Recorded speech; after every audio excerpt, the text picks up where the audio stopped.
The capital நண்பர்களுக்கு வணக்கம். நான் உங்கள் நிரஞ்சன். நாட்டில் ஒரு மிகப்பெரிய அநியாயம் நடந்துகிட்டு இருக்கு. இதுக்கு நியாயமா குரல் கொடுத்து அதை தடுத்து நிறுத்த வேண்டிய பிரதமர் நரேந்திர மோடி ரொம்பவும் அமைதியா இருக்கிறாரு. இந்த அமைதியினாலேயே இந்த அசம்பாவித சம்பவங்களை அவர் எதிர்பார்க்கிறாரோ அப்படின்ற ஒரு மிக முக்கியமான கேள்வியும் எழுந்திருக்கு. அதை பத்தி தான் இந்த வீடியோவில் நம்ம இன்னைக்கு விரிவா பார்க்க இருக்கிறோம். அதுக்கு முன்னாடி நம்ம சேனல் இன்னும் நிறைய பேர் சப்ஸ்கிரைப் பண்ணாம பார்த்துக்கிட்டு இருக்கீங்க. உங்களுக்கே தெரியும், உங்களுடைய ஆதரவை நம்பி மட்டும்தான் டெல்லியில இருந்து எங்கக்கூடிய முதல் தமிழ் யூடியூப் சேனல் அதை நடத்திட்டு இருக்கிறேன். அதனால நம்ம சேனலை சப்ஸ்கிரைப் பண்ணிக்கோங்க. வாங்க இப்ப வீடியோக்குள்ள போலாம். இந்தியாவை பொறுத்த வரைக்கும் செக்குலர் கண்ட்ரி, அதாவது எந்த மதமும் சாராத ஒரு நாடு அப்படின்றது தான் இந்தியாவுடைய சிறப்பம்சமே. ஒரு 100 கிலோமீட்டர் நீங்க கிராஸ் பண்ணுங்களேன், வேற கல்ச்சர், வேற உடை, வேற உணவு பழக்க வழக்கங்கள் எல்லாமே மாறி இருக்கும். மதமும் அதே மாதிரிதான். உலகத்தில் இருக்கக்கூடிய அத்தனை மதங்களும் ஒன்றா சங்கமிச்சிருக்கக்கூடிய ஒரு இடம் அப்படின்னு பார்த்தா அது இந்தியா தான். எந்த மதத்துக்கும் யாரும் எதிரானவங்க கிடையாது. அவங்கவுங்க மத நம்பிக்கையை அவங்கவுங்க பின்பற்றுவாங்க. இன்னும் சொல்ல போனா கடவுள் மறுப்பாளர்கள் அதிகம் இருக்கக்கூடிய நாடாகவும் இந்தியா தான் இருக்கு. ஆனா இது எதுவுமே அடுத்தவங்களை டிஸ்டர்ப் பண்ணாத வரைக்கும் பிரச்சனையே கிடையாது. ஆனா அந்த டிஸ்டர்பன்ஸை இப்போ வலுக்கட்டாயமா ஏற்படுத்த தொடங்கி இருக்கிறாங்க தீவிரமான இந்துத்துவ ஆதரவாளர்கள். இன்னும் வெளிப்படையா சொல்லணும்னா RSS பின்னணியில இயங்கக்கூடிய அத்தனை இந்துத்துவா அமைப்புகளும் தான் இந்த அமைதியை சீர்குலைக்கிறதுக்கான வேலைகளை ரொம்ப தீவிரமா மேற்கொண்டுட்டு இருக்கிறாங்க. நமக்கு தெரியும், திருப்பரங்குன்றம் விவகாரத்துல என்ன மாதிரியான விஷயங்கள் எல்லாம் மேற்கொள்றதுக்கு இந்து அமைப்புகள் தயார் நிலையில இருந்தாங்க, அது எப்படியெல்லாம் முறியடிக்கப்பட்டது அப்படின்றதெல்லாம் நம்ம பார்த்திருப்போம். அட் த சேம் டைம் இஸ்லாமியர்களுக்கு எதிராக இந்த இந்துத்துவ அமைப்புகள் நடத்திக்கிட்டு வந்த ஒரு தவறான முன்னுதாரணமான விஷயங்கள் எல்லாமே அப்படியே இப்போ கிறிஸ்தவர்கள் பக்கம் திரும்பி இருக்கோ அப்படின்ற ஒரு கேள்வி எழுந்திருக்கு. கிறிஸ்துமஸ் கொண்டாட்டங்களை சீர்குலைக்கக்கூடிய வகையில தான் இந்த இந்துத்துவ அமைப்புகள் மிகப்பெரிய வேலைகளை, நாசகார வேலைகளை இந்தியா முழுவதும் செஞ்சுட்டு இருக்காங்க அப்படின்னு தான் நம்ம இதை குறிப்பிட வேண்டியதா இருக்கு. வெறும் கிறிஸ்துமஸ் பண்டிகை மட்டும் இல்ல, நியூ இயர் பண்டிகைகளையும் இப்படி சீர்குலைச்சிடணும் அப்படின்றதுக்காக திட்டமிட்டு அவங்க வேலைகளை பார்த்துக்கிட்டு இருக்கிறாங்க. என்ன மாதிரியான வேலைகள்? இந்த கிறிஸ்துமஸ் அப்படின்றது இந்தியாவுக்கான ஒரு பண்டிகை கிடையாது, அதனால இங்க கொண்டாடக்கூடாது அப்படின்னு சொல்றாங்க. சரி, பொதுவா இது இந்த தீவிர மதப்பற்றாளர்கள் எப்பவுமே இப்படிதான் பண்ணுவாங்க. ஆனா இவங்க இன்னும் கொஞ்சம் எக்ஸ்ட்ரீம் லெவலுக்கு போய் வன்முறையில ஈடுபட தொடங்கி இருக்கிறாங்க. ஜபல்பூர்ல சில நாட்களுக்கு முன்னாடி ஒரு கண் பார்வை இழந்த மாற்றுத்திறனாளி பெண் ஒருவர் கிறிஸ்துவ மதத்தை சேர்ந்தவராக இருந்திருக்கிறாரு. பட் ஆனா அவங்க என்னன்னா நெத்தியில இந்த குங்குமம்லாம் வச்சிருந்திருக்கிறாங்க. அப்போ அங்க பிஜேபியுடைய மூத்த நிர்வாகி ஒருத்தர் அந்த பொண்ணை போட்டு தாக்கி, நீ இந்தியாவில் மத மாற்றத்தை நீ மேற்கொண்டுகிட்டு இருக்கிற அப்படின்னு சொல்லி அவங்கள அடிச்சு துன்புறுத்தி இருக்கிறாங்க. அது சம்பந்தமான வீடியோ காட்சிகள்லாம் இருக்கு. இதுல என்ன மிக மோசமான விஷயம் என்னன்னா, அந்த சம்பவம் நடந்தப்போ காவல்துறையினர் அங்கதான் இருந்திருக்கிறாங்க. எந்த விதமான நடவடிக்கையும் எடுக்காம இருந்திருக்கிறாங்க. இது நடந்தது மத்திய பிரதேச மாநிலம், பாஜக ஆட்சி செய்யக்கூடிய மாநிலத்துல. சில தினங்களுக்கு முன்னாடி டெல்லியில ஒரு பூங்காவில் ஒரு ஆப்பிரிக்கா நாட்டை சேர்ந்த ஒரு கிறிஸ்தவ ஃபுட்பால் கோச் லோக்கல்ல இருக்கக்கூடிய பசங்களுக்கெல்லாம் பார்க்ல ஒரு ஃபுட்பால் ட்ரைனிங் அப்படின்றத கொடுத்துக்கிட்டு இருந்திருக்கிறாரு. அப்ப அந்த இடத்துக்கு பிஜேபி கவுன்சிலர் ஒருத்தவங்க, நீங்க வேற நாட்டை சேர்ந்தவங்க, எங்க நாட்டுல இருக்கணும்னா நீங்க ஹிந்தி கத்துக்கணும், உங்க மதம் எது, நீங்க ஏன் இன்னும் ஹிந்தி கத்துக்காம இருக்கிறீங்க அப்படின்ற மாதிரியான விஷயங்களை பேசினதோடு மட்டும் இல்லாம அவரை ரொம்ப கண்ணிய குறைவாகவும் நடத்தி இருக்கிறாங்க. ஒரு கட்டத்துக்கு மேல இந்த விஷயம் பெரிய அளவுல வெளிவந்ததுக்கு அப்புறமா நான் எதுவும் தப்பா சொல்லலை அப்படின்னு அவங்க சைடை டிஃபெண்ட் பண்ணாங்களே தவிர அவங்களுடைய தவறை கடைசி வரைக்கும் அந்த பெண் கவுன்சிலர் உணரவே இல்லை. அவங்க பாரதிய ஜனதா கட்சியை சேர்ந்தவங்க. டெல்லியில ஆட்சி நடக்கக்கூடியது பாரதிய ஜனதா கட்சியுடைய ஆட்சி. உத்தரப்பிரதேச மாநிலத்திலும் பல இடங்கள்ல இப்படிதான் நடந்திருக்கு. இதுல ஒடிசா மாநிலத்தில் நடந்தது இன்னும் வேதனையான விஷயம். ஒடிசா மாநிலத்துல ஒரு சாலையோரத்துல இந்த கிறிஸ்துமஸ் தாத்தாவுக்கான அந்த சாண்டா கிளாஸுக்கான பொம்மைங்க, அவரோட தொப்பி எல்லாம் ரோட்ல போட்டு ஒரு வியாபாரி வித்துக்கிட்டு இருந்திருக்கிறாரு. அவர் இந்து மதத்தை சேர்ந்தவர் தான். சரி, வியாபாரம் பண்றவங்க இந்த மதத்தை சேர்ந்தவங்க தான் இதை விற்கணும், ஏதாவது சட்டம் இருக்கா என்ன? அதனால அந்த தெருவோர வியாபாரி, ஒரு ஏழை வியாபாரி, அவருடைய தினசரி உணவுக்காக அப்படி ஒரு சாலையில போட்டு சில பொருட்களை வித்துக்கிட்டு இருக்கிறாரு. அப்போ பஜ்ரங் தள் அமைப்பை சேர்ந்த குண்டாஸ் கார்ல இறங்கி அந்த ஒரு ஏழை தொழிலாளியை போட்டு துன்புறுத்தி இருக்கிறாங்க. ஹேய், இது இந்து ராஷ்டிரம், இது இந்துக்களுக்கான நாடு, இங்க இந்த மாதிரி கிறிஸ்டியன் பொருட்கள் எல்லாம் விற்கக்கூடாது, உன்னோட ஆதார காட்டு அப்படின்றாங்க. ஒருவேளை அவருடைய ஆதார் கார்டுல அவருடைய பெயர் வேறு மதத்தை சேர்ந்தவரா இருந்திருந்தாங்கன்னா கடுமையா தாக்கி இருக்க கூட செஞ்சிருப்பாங்க. ஏன்னா கடந்த காலங்கள் அப்படி பண்ணியிருக்கிறாங்க. பட் நல்வாய்ப்பா அவர் ஒரு ஹிந்துவா இருந்தாங்க அப்படின்றதுனால உடனடியா அதெல்லாம் எடுத்துட்டு கிளம்பு அப்படின்னு அவ்வளோ தூரம் த்ரெட்டன் பண்றாங்க. இது நடந்ததும் பாரதிய ஜனதா கட்சி ஆட்சி செய்யப்படக்கூடிய ஒடிசா மாநிலத்துல தான். கேரளா மாநிலத்துல ஸ்கூல்ல குழந்தைங்க கலந்துக்கிறதுக்காக சில ஏற்பாடுகள் பண்ணியிருக்கிறாங்க. அங்க உள்ள போய் அடிச்சு நொறுக்கி அத்தனை கேவலமான விஷயங்களை இந்த இந்துத்துவ அமைப்பை சேர்ந்தவங்க பண்ணியிருக்கிறாங்க. சத்தீஸ்கர் மாநிலத்திலும் இதே மாதிரிதான் ஸ்கூலுக்குள்ள நுழைஞ்சு அங்க இருக்கக்கூடிய எல்லாத்தையும் அடிச்சு உடைச்சு துவம்சம் பண்ணியிருக்கிறாங்க. அந்த வீடியோ காட்சிகள்லாம் பார்க்கவே முடியல.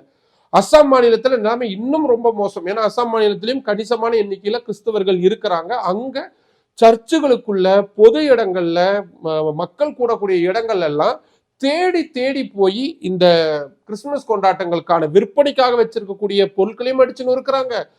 பேக்கரியில கேக் விற்கிறாங்க, கிறிஸ்துமஸ் கேக் விற்கிறாங்கன்னா அதை போய் கூட அடிச்சு உடைக்கிறாங்க, கடையை மூட சொல்றாங்க அப்படின்ற மாதிரியான ரொம்ப காட்டு மிராண்டித்தனமான விஷயங்கள்லாம் பண்ணியிருக்காங்க. அஸ்ஸாம் மாநிலத்திலும் பாஜக ஆட்சி தான் நடந்துகிட்டு இருக்கு அப்படின்றத நான் சொல்லி உங்களுக்கு தெரிய வேண்டியதில்லை.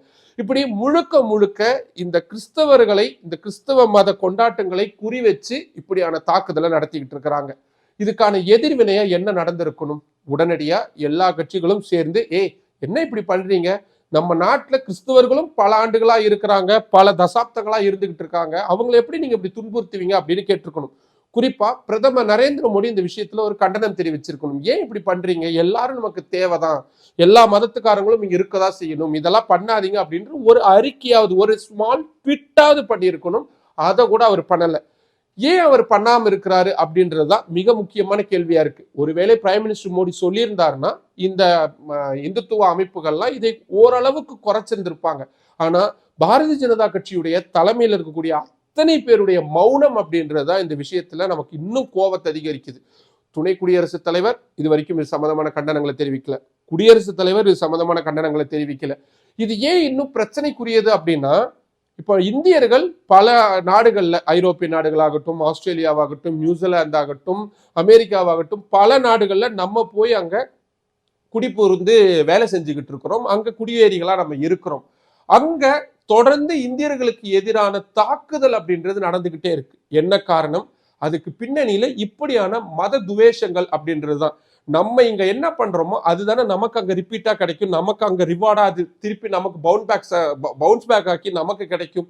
இதை இங்க இருக்கக்கூடிய சில தற்கொலைங்க புரிஞ்சுக்காம இங்க இருக்கக்கூடியவங்களை மத ரீதியில துன்புறுத்துறோன்ற பேர்ல அவங்க செய்யறது வெளிநாடுகள்ல இருக்கக்கூடிய சக இந்தியர்களுக்கு எவ்வளவு பெரிய பிரச்சனையா ஏற்படுத்தும் அப்படின்ற ஒரு சின்ன புரிதல் கூட, அந்த புரிதல் இருந்தா அவங்க ஏங்க இப்படியான காட்டு மிராண்டிகளா இன்னுமே இருக்க போறாங்க. இது வெறும் இந்த 1-2 விஷயத்துக்கு மட்டும் இல்ல.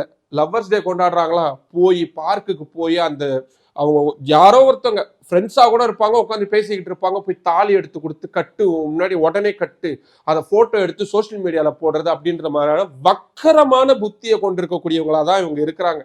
இப்போ நான் பயன்படுத்தக்கூடிய வார்த்தைகள் எல்லாம் நான் இது வரைக்கும் என்னோட வீடியோக்களில் இப்படியான வார்த்தைகளை நான் பயன்படுத்தினதே இல்லை. ஏன்னா அவ்வளவு தூரம் உள்ள குமுறலா இருக்குது.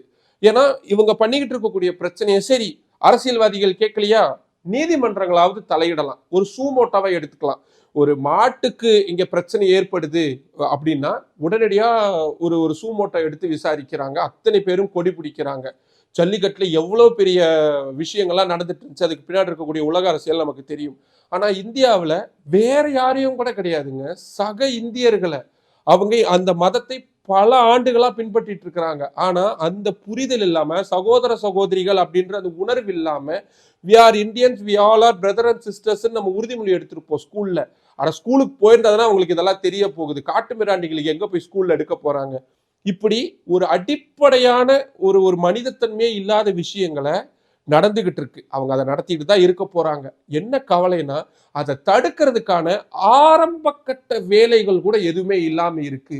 ஊடகங்கள்ல கூட ரொம்ப சிலர் தான் இதை பத்தி பேசுறாங்க.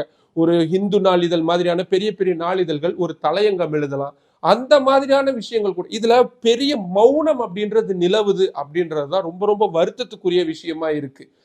முதல்ல இஸ்லாமியர்கள் கிட்ட இந்த மாதிரியான பிரச்சனைகள் நடந்துட்டு இருந்துச்சு, இப்போ கிறிஸ்தவர்களுக்கு வந்திருக்காங்க. அடுத்தது யாருக்கிட்ட போவாங்க? உணவு பழக்க வழக்கங்கள்ல ஒருத்தவங்களுக்கு பீஃப் சாப்பிட்றது பிடிக்கும், ஒருத்தவங்களுக்கு மீன் சாப்பிட்றது பிடிக்கும், ஒருத்தவங்களுக்கு சிக்கன் சாப்பிட்றது பிடிக்கும், ஒருத்தவங்க வெஜிடேரியனா இருக்கிறது பிடிக்கும். இனி அடுத்தது ஏற்கனவே வந்துட்டாங்க. நீ உன் தட்டுல நீ என்ன வச்சு சாப்பிட்ற அப்படின்றத பார்க்கக்கூடிய இடத்துக்கு ஏற்கனவே அந்த சமூகம் அப்படின்றது வந்துருச்சு. இன்னும் அது நம்ம வீட்டுக்குள்ள நுழைஞ்சு நம்ம என்ன சமைக்கிறோம், நம்ம ஃப்ரிட்ஜில் என்ன இருக்குதுன்றத பார்க்கக்கூடிய அளவுக்கு வந்துருமோ அப்படின்ற ஒரு அச்ச உணர்வு அப்படின்றது இருக்கு. இது உடனடியா தடுத்து நிறுத்தப்படணும். நான் பேசுறேன், எனக்கு தெரியும் இதோடைய கான்சிக்வன்சஸ் கொஞ்சம் மோசமா கூட இருக்கலாம் அப்படின்னு எனக்கு தோணுது.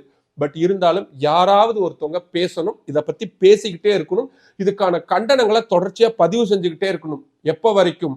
இதுக்கான உறுதியான நடவடிக்கையை அரசியல்வாதிகளோ நாடாளுமன்றமோ நீதிமன்றங்களோ எடுக்கிற வரைக்கும் ஒரு ஒரு ஒரு சக ஒரு குடிமகனா, ஒரு நல்ல மனுஷனா, ஒரு ஹியூமன் பீயிங்கா நம்ம இதை பேசிக்கிட்டே இருக்கணும். நிச்சயமா இந்த வீடியோவை பார்க்கக்கூடிய உங்களுக்கும் நான் சொல்லக்கூடியது நியாயமானதா இருக்கும்னு படும் அப்படின்னு நான் நம்புறேன். நீங்க இந்த விஷயத்துல ஏதேனும் கண்டனங்கள் தெரிவிக்கணும் அப்படின்னு விரும்புறீங்கன்னா கீழே மறக்காம கமெண்ட் பாக்ஸ்ல சொல்லுங்க. எனக்கு வேற என்ன சொல்றதுனே தெரியல. கூடுமான வரைக்கும் இந்த வெறுப்புணர்ச்சியை பரப்பாம எல்லாரையும் அரவணைச்சு போகக்கூடிய மனப்பான்மையை இந்த வீடியோவை பார்த்துட்டு இருக்கக்கூடிய வெறுப்புணர்வுல ஊறி போயிருக்கக்கூடிய யாராவது ஒருத்தங்க மனம் மாறுறீங்க அப்படின்னாலும் கூட அது எனக்கு மகிழ்ச்சி தான். உங்களுடைய மேலான கருத்துக்களை நிறைய கமெண்ட் பாக்ஸில் சொல்லுங்க. அதை நான் படித்து தெரிஞ்சுக்கிறதுக்கு ஆவலாக இருக்கிறேன். மற்றும் ஒரு வீடியோவில் சந்திக்கலாம். நன்றி. நம்மளோட அந்த கேபிட்டல் சேனலை இன்னும் நிறைய பேர் சப்ஸ்கிரைப் பண்ணாமல் பார்த்துக்கிட்டு இருக்கீங்க. உங்களுக்கே தெரியும், உங்களுடைய ஆதரவை நம்பி மட்டும்தான் டெல்லியிலிருந்து இயங்கக்கூடிய முதல் தமிழ் யூடியூப் சேனலை அதை நடத்திட்டு இருக்கேன். இப்போ இந்த மாதிரியான ரொம்ப ரொம்ப முக்கியமான தகவல்கள் உங்களுக்கு உடனுக்குடன் சேரணும் அப்படின்னா நம்ம சேனலை சப்ஸ்கிரைப் பண்ணிக்கோங்க. நம்ம வீடியோஸை நிறைய பேருக்கு கொண்டு போய் சேருங்க. லைக் பண்ணுங்க, கமெண்ட் பண்ணுங்க. உங்களுடைய ஆதரவை அதிக அளவில் தாருங்கள். நன்றி.